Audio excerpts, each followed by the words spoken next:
saya berada di lingkungan keluarga yang mungkin mencukupi atau mungkin lebih, mungkin saya tidak akan mau mengerjakan hal seperti itu, Bang. Disuruh kerja sama orang, saya nggak yakin, tapi orang yakin. Oh, aduh, kayaknya saya mikirnya itu enteng aja gitu, ya udah persaingan. Orang yang pemikirannya matang itu ketika dia bercanda sama saya benar-benar menggarisbawahi itu ketika pasangan saya marah ke saya, seperti apa cara dia marah ke saya. Yang dia pacaran ataupun punya hubungan sama orang yang lebih dewasa, tapi ternyata malah diperlakukannya tidak dewasa gitu. Contoh perlakuan tidak dewasa itu kita dibohongin gitu. Kalau itu nggak cocok di diri saya nggak mau paksa. Saya yakin kok, setiap masalah pasti ada solusinya. Kalian jangan pernah berpikir kalau pasangan kalian itu bodoh gitu. Terima kasih untuk Brownies Lumer, Comel A7 Kitchens. Jangan lupa di like, komen, subscribe, dan aktifkan tanda loncengnya supaya kalian tidak ketinggalan dengan video-video selanjutnya.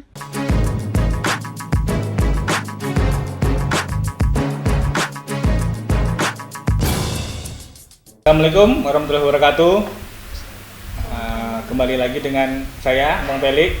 Tamu kita sekarang seorang anak muda lagi, namanya Suci Nur Aini. Ya. Siapa dia? Siapa ini sebenarnya? Suci ini siapa sih? Nah, gitu. Kalau saya pribadi ditanya siapa saya gitu kan, Bang, kayaknya lebih tepatnya ya saya manusia biasa gitu. Cuman saya tipe kalau orang yang tidak ingin memberitahu saya ini gitu, tapi saya ingin orang yang mengakui itu gitu. Jadi sedikit sebetulnya ini sebenarnya mahasiswa saya. Ini punya kerjaan lain nih ternyata, banyak kerjaan. Apa lagi kerjaan ini? Ya freelance gitu. Apa itu? Freelance-nya MC, terus ya mandu senam juga gitu kan. Terus ya pekerjaan yang ditawarkan ke saya yang orang percaya sama saya kerjakan gitu. Terus ada juga bisnis online-nya juga gitu. Dan sekarang lagi coba untuk buka usaha gitu. Usaha apa tuh? Kuliner. Iya. Jadi inilah orang-orang atau siapa ya, insan-insan, manusia-manusia yang berusaha. Dia masih muda, mahasiswa, tapi udah punya job-job lain. Kenapa mau mengerjakan itu? Sebenarnya kalau dibilang kenapa mau, sebenarnya mungkin kalau saya berada di lingkungan keluarga yang mungkin mencukupi atau mungkin lebih, mungkin saya tidak akan mau mengerjakan hal seperti itu, Bang, gitu kan. Cuman di sini posisi saya di lingkungan keluarga yang mungkin sederhana gitu. Jadi saya sebisa mungkin untuk mengurangi beban orang tua saya, gitu kan. Apalagi saya kuliah, ya alhamdulillah saya juga ikut beasiswa gitu. Jadi setidaknya dengan pekerjaan atau job-job saya tuh bisa sedikit untuk uang makan saya atau uang beli bedak lah gitu kan. Itu saja alasannya? Iya sih, awalnya itu. Iya. Tapi setelah saya jalanin ternyata saya temuin fashion saya di situ gitu. Seperti apa nih? Contohnya awalnya saya benar-benar ditawarin, ayo kita nge-MC gitu. Saya tuh masih orang yang aduh iya nggak ya gitu, kayak nggak percaya diri gitu. Tapi saya mikir kenapa orang yakin dengan saya tapi saya nggak yakin gitu. Saya coba dan ternyata saat saya jalani saya happy gitu sama pekerjaan itu walaupun capek gitu. Ini nge-MC apa ini? Kalau ini sih saya masih kayak nge-MC acara yang non formal ya, Bang. Contohnya kayak event gitu, terus kayak acara-acara anak motor gitu di daerah saya kan sering banget itu sebelum pandemi ini gitu. Oke, jadi kalau pandemi sekarang gimana? Ya kalau pandemi sekarang ya itu sebenarnya gangguan juga ya untuk saya gitu, untuk semua lah pekerja seni yang menurut saya ya ini benar-benar mengganggu, tapi saya berusaha untuk menggali apa yang bisa saya lakukan di pandemi ini gitu. Ini udah berapa lama jadi apa ya? Jadi MC itu udah berapa lama? Sebenarnya udah hampir mau 1 tahun juga sih dari tahun lalu gitu. Cuman yang benar-benar jobnya itu alhamdulillah lancar banget di awal tahun kemarin gitu. Dan saya dengar nih katanya ada persaingan nih. Iya benar banget. Kalau persaingan tuh udah pasti gitu kan. Dan saya mikirnya waktu awal belum saya kerja tuh saya mikirnya, aduh kayaknya saya mikirnya tuh enteng aja gitu, ya udah persaingan. Tapi ternyata setelah saya menjalani itu benar-benar bikin saya aduh, saya benar-benar ngerasa, oh ini yang namanya persaingan gitu bang. Jadi saya baru kali itu ngerasain yang benar-benar orang saya cuman ngelihat, dan setelah itu saya ngerasain gitu. Apa itu? Kalau bisa cerita apa? Saya bilang tadi, saya disuruh kerja sama orang. Saya nggak yakin, tapi orang yakin. Oke, saya lakukan, dan ternyata orang lain itu menilai saya tidak seperti itu gitu. Malah dia menilai dari sisi negatifnya gitu. Dan jujur saya benar-benar hancur lah perasaannya gitu ya. Saya seorang perempuan, apalagi di dalam keluarga saya memang perempuan sendiri, dan saya dapat tekanan yang begitu besar dari bukan hanya secara langsung tapi juga dari sosial media gitu. Jadi itu benar-benar pengalaman yang luar biasa, tapi ya harus saya jalani gitu. Itu dari maksudnya dari temankah, dari sesama host kah, atau dari keluarga, atau dari siapa? Enggak, ini malah dari orang-orang di lingkungan yang ada di saat saya bekerja itu. Jadi mungkin mereka berpikir saya tidak profesional, dan mungkin mereka berpikir dengan adanya saya itu mengurangi mereka gitu. Saya beri garis bawahi, dimanapun Anda bekerja, kapanpun Anda bekerja, itu pasti ada. Ya. Jadi ya memang persaingan seperti itu, sesama karyawan, sesama teman, ya itu pasti terjadi.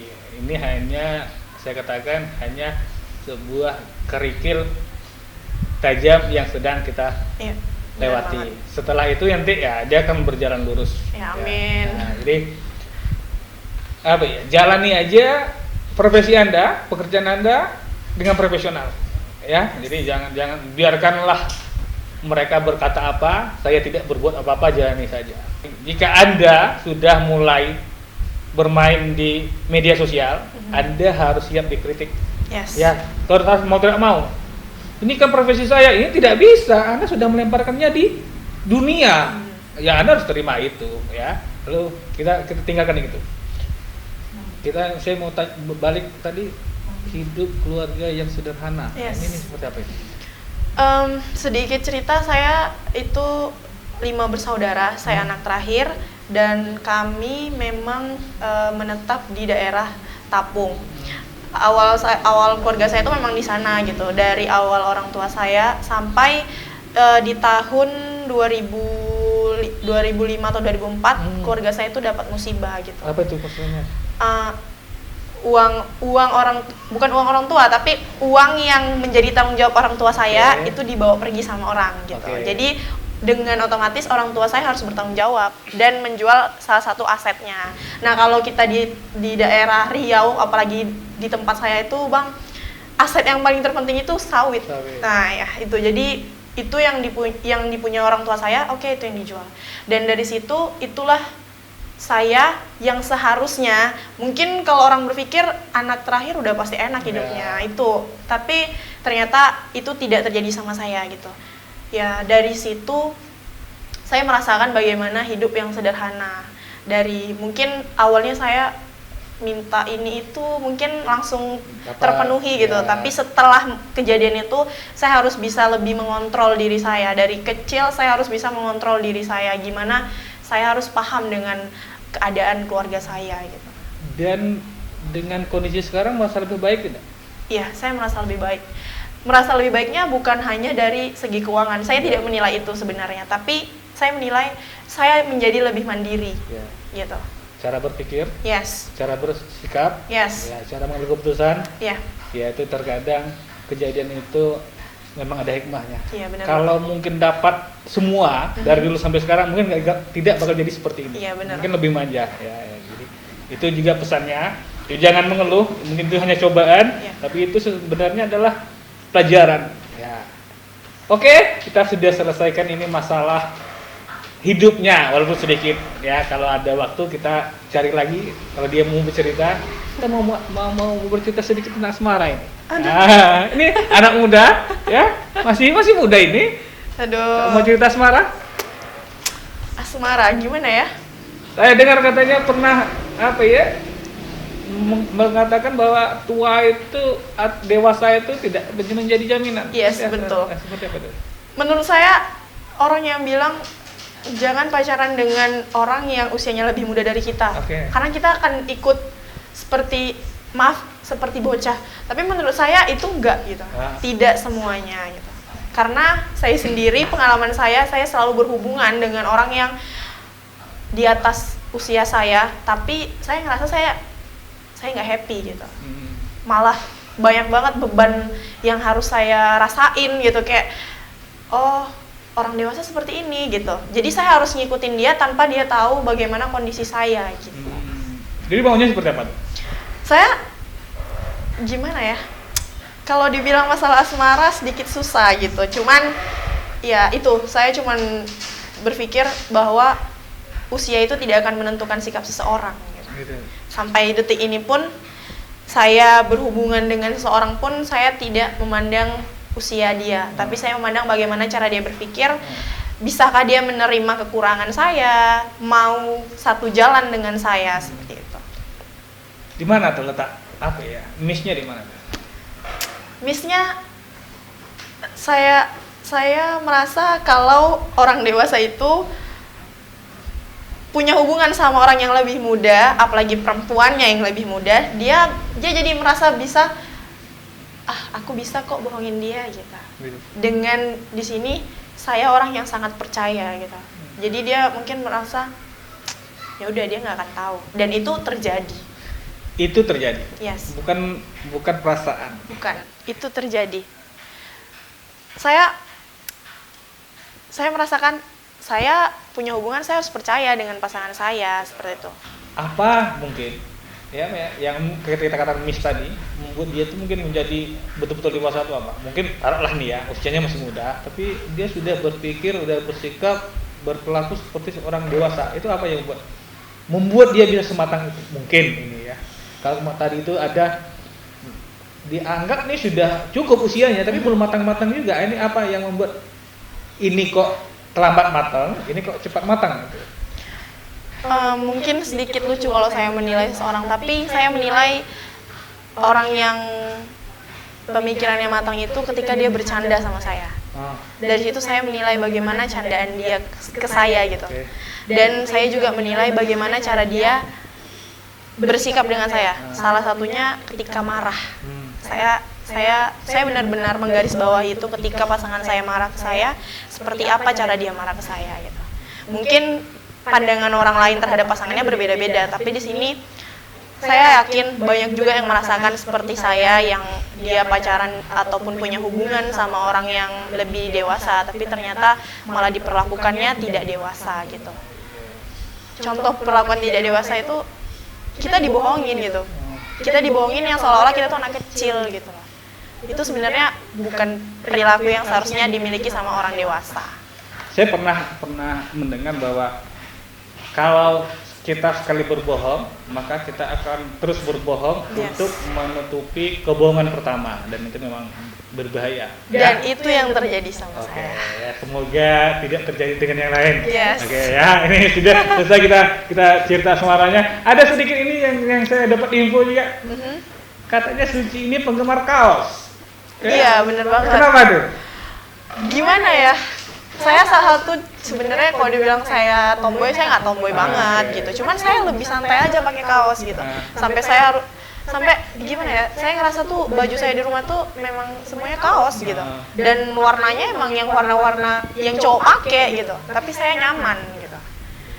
Dia hanya kenyamanan saja. Yes, bener kenyamanan, dan saya ngerasa kaos itu bisa dipakai di segala tempat sih. Nggak ikut tren yang lain-lain gitu ya? Kalau kayak banyak anak muda atau remaja itu kan ikut tren nih, ini tren ini ikut. Sebenarnya mengikuti, tapi saya tipe orang yang gini bang, mungkin kalau orang ngelihat ini lagi hits-hitsnya K-pop, oke. Mereka pasti cari tuh segala macam tentang K-pop. Kalau saya ngerasa kalau itu nggak cocok di diri saya nggak mau paksa. Mubazir. Jadi sesuaikan aja dengan sesuai aja sama diri saya, terus cocok nggak ya dipakai gitu loh. Jangan maksa ya? Iya, jangan maksa gitu. Ada yang mau tambahkan? Saya cuma mau kasih sedikit masukan buat teman-teman semua mungkin yang berada di posisi saya, yang mungkin keluarganya tidak bisa mencukupi semuanya gitu. Saya yakin kok setiap masalah pasti ada solusinya, walaupun itu tidak langsung di depan mata kita. Dan saya juga berpesan sama teman-teman yang mungkin udah hidupnya lebih dari cukup, yang bisa melakukan kegiatan di satu fokus aja gitu, nggak tercampur sama harus kerja, harus segala macam, manfaatin, jangan sampai disia-siain gitu. Buat ini tadi kalau tentang hubungan tadi, nah apa nih? Nggak, apa nih pesannya aja? Kalian jangan pernah berpikir kalau pasangan kalian itu bodoh gitu. Karena sebodoh-bodohnya kalian membodohi pasangan kalian, suatu saat kebodohan itu akan terlihat dari diri kalian sendiri. Ya. Mungkin bahasa saya itu sama dengan menggali lubang kubur sendiri. Yes, benar banget. Jadi tetaplah di jalannya, Yes. ya hargailah pasangannya. Buat yang di posisi suci dulu dan sekarang ya terus ayo semangat, ayo kita bekerja keras. Dunia belum berhenti, Ya, jalan benar. masih jauh ya. Hidup ini perjuangan teman-teman. Oke, ya itu dari saya. Terima kasih sudah menonton. Assalamualaikum warahmatullahi wabarakatuh. Waalaikumsalam warahmatullahi wabarakatuh.